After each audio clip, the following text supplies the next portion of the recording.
And that does take us back to 2009 when Mshe made this decision to drop the charges. And today we heard from Ledwaba some of the kind of questions around why that happened. What are the key elements of what they were looking at in terms of Mshe's thinking? So the case is quite simple. It was never about the veracity of the charges against Jacob Zuma. Nobody ever doubted whether he had a case to answer for. The only issue was the timing of the charges, and that's what the spy tapes was about. What the spy tapes proved was that Leonard McCarthy, the former head of the Scorpions, was negotiating or talking or discussing with Bulelani Nguka, the former head of the NPA, the timing of the charges. Should we charge Zuma before the Polokwane conference or after the Polokwane conference? What did they want to achieve? They wanted Thabo Mbeki to win at Polokwane, not Jacob Zuma. So that was what the discussion was about. It was never about making up charges or inventing charges against Zuma. The issue was always about the timing.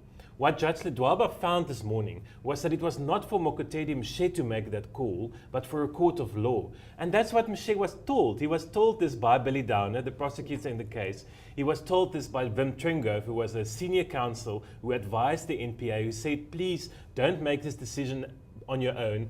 Go to a court of law, put the spy tapes before them and ask them if the spy tapes fatally tainted the state's case, which he didn't do. He followed his own mind against all this advice. And today we heard that it was irrational, illogical and unlawful.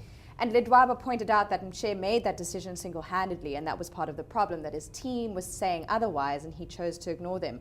Was the reason for that because he didn't want those spy tapes to then become part of the public domain? I mean, I'm kind of asking you to speculate, but was that content already in the public domain at that point, or was it private? Look, I think Mshe was shocked. I was also shocked. We were all shocked when we saw what Leonard McCarthy was doing behind the scenes, that he was kind of conniving with his former boss, who didn't really have any influence anymore in the NPA, to time the charges, to kind of